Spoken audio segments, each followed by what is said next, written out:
আজকের পর্বে শেয়ার করব সুস্বাদু এবং অবশ্যই স্বাস্থ্যকর একটি চিড়ের পোলাওয়ের রেসিপি, যা খুব কম সময়ের মধ্যে সহজেই তৈরি করে নিতে পারবেন। আর এটা ব্রেকফাস্ট অথবা স্কুল কলেজের টিফিনের জন্য একদম পারফেক্ট রেসিপি। নমস্কার বন্ধুরা, আমার চ্যানেলের আরও একটি নতুন পর্বে সকলকে স্বাগত জানাচ্ছি।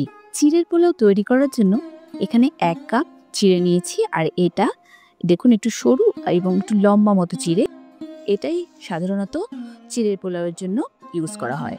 এটাকে জল দিয়ে খুব ভালোভাবে প্রথমে 2-1 বার ধুয়ে নিতে হবে। ভালোভাবে চিড়েটা ধুয়ে পরিষ্কার করে নেওয়ার পরে এটাকে সঙ্গে সঙ্গে ছেঁকে নিতে হবে। খুব ভালোভাবে ছেঁকে এইভাবে ছড়িয়ে নিয়ে পাখার তলায় দিয়ে শুকিয়ে নেব। এরপর একটা প্যানের মধ্যে প্রথমে 1 টেবিল স্পুন মতো ঘি হালকা গরম করে নেব। গরম হয়ে আসলে ফ্লেমটাকে একদম লোতে করে দিয়ে এখানে 1 টেবিল স্পুন কাঁচা বাদাম ভালোভাবে ভেজে নেব। 2-3 মিনিট যতক্ষণ না পর্যন্ত বাদামটা ক্রিস্পি হয়ে আসছে ততক্ষণ পর্যন্ত ভেজে নেওয়ার পরে এটা তুলে নেব। আর ফ্লেমটা কিন্তু অবশ্যই লোতে রেখেই করতে হবে। এরপর ওই প্যানের মধ্যে আরও 2 টেবিল স্পুন ঘি গরম করে নেব। রেসিপিটা পুরো ঘিতে তৈরি করছি, সেই কারণে 2টো এলাচ দিয়ে দেব এবং হালকা লো ফ্লেমে রেখে ভেজে নেওয়ার পরে এতে দিয়ে দেব গাজর আর আলু। এইভাবে ছোট ছোট করে কেটে নিয়েছি। এখানে গাজরের পরিমাণ বেশি দিয়েছি, আলু একটু কম দিয়েছি, চাইলে অন্য সবজিও দিতে পারেন। 2 মিনিটের জন্য একটু হালকা ঢাকা দিয়ে ভেজে নেব। 2 মিনিট পরে এতে দিয়ে দেব স্বাদ মতো নুন আর 1 টিস্পুন পরিমাণ হলুদ। নুন আর হলুদ দিয়ে খুব ভালোভাবে গাজর আর আলুটাকে প্রথমে মিশিয়ে নিতে হবে। এরপর খুব ভালোভাবে নুন হলুদ দিয়ে হালকা ভেজে নেওয়ার পরে দিয়ে দেবো 3 থেকে 4টে কাঁচা লঙ্কা কোচানো, আর দেব একটা মিডিয়াম সাইজের পেঁয়াজ এইভাবে কুচিয়ে নিয়েছি। এরপর খুব ভালোভাবে পেঁয়াজ, আলু আর গাজরের সাথে মিশিয়ে নেব। ফ্লেমটা কিন্তু লোতেই থাকবে।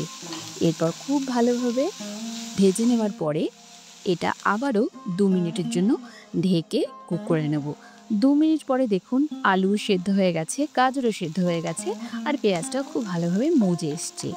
খুব ভালোভাবে সমস্ত সবজি সেদ্ধ হয়ে যাওয়ার পরে ভিজিয়ে শুকিয়ে রাখা এই চিড়ে উপর থেকে দিয়ে দেবো। সমস্ত সবজির সাথে খুব ভালোভাবে চিড়েটা মিশিয়ে নিতে হবে। খুব ভালোভাবে মিশিয়ে নেওয়ার পরে এতে ভেজে রাখা বাদামটাও দিয়ে দেবো। খুব ভালোভাবে সমস্ত উপকরণ বাদামের সাথে মিশিয়ে নেব। খুব ভালোভাবে বাদামটাও চিড়ের সাথে ভালোভাবে মিশিয়ে নেব। এবার উপর থেকে দিয়ে দেবো 1 টিস্পুন মতো ঘি, যাতে চিড়ের পোলাওটা অনেকক্ষণ পর্যন্ত নরম থাকে।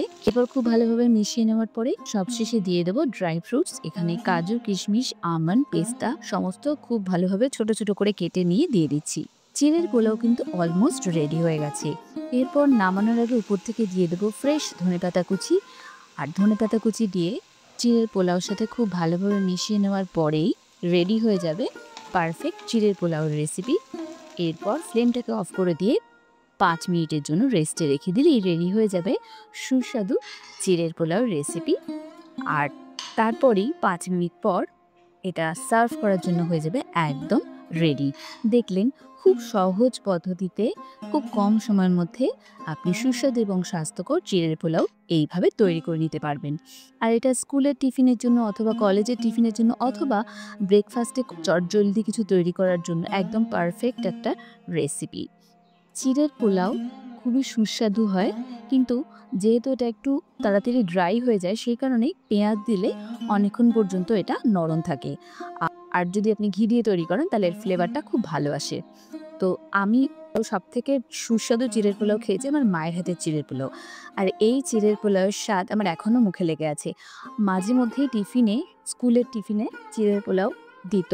আর যেদিন দিত সেদিন টিফিন খুব তাড়াতাড়ি খেতে ইচ্ছে করতো। তো খুব সুস্বাদু এবং স্বাস্থ্যকর আর কম সময়ে খুব সহজ পদ্ধতিতে চিড়ের পোলাও রেসিপিটা দেখানোর চেষ্টা করেছি। আশা করি আপনাদের ভালো লেগেছে। রেসিপিটা কেমন লাগলো অবশ্যই আমাকে কমেন্ট সেকশনে জানাবেন। রেসিপিটা ভালো লাগলে ভিডিওটিতে একটা লাইক দিয়ে দেবেন এবং সকল বন্ধুদের সাথে শেয়ার করবেন। আপনি যদি আমার চ্যানেল মনের ফ্লেভার্সে প্রথমবারের মতো ভিজিট করেন তাহলে অবশ্যই চ্যানেলটিকে সাবস্ক্রাইব করবেন এবং পাশে থাকা বেল আইকনে ক্লিক করে দেবেন যাতে পরবর্তী রেসিপিগুলো আপনি দেখতে পারেন। আর ফেসবুক থেকে দেখলে পেজটাকে ফলো করে দিয়ে লাইক করে দেবেন। তো ভালো থাকবেন, সুস্থ থাকবেন। আগামী পর্বে আবারও দেখা হবে এইরকম ধরনের নতুন নতুন ইউনিক রেসিপির সাথে। ততক্ষণের জন্য নমস্কার।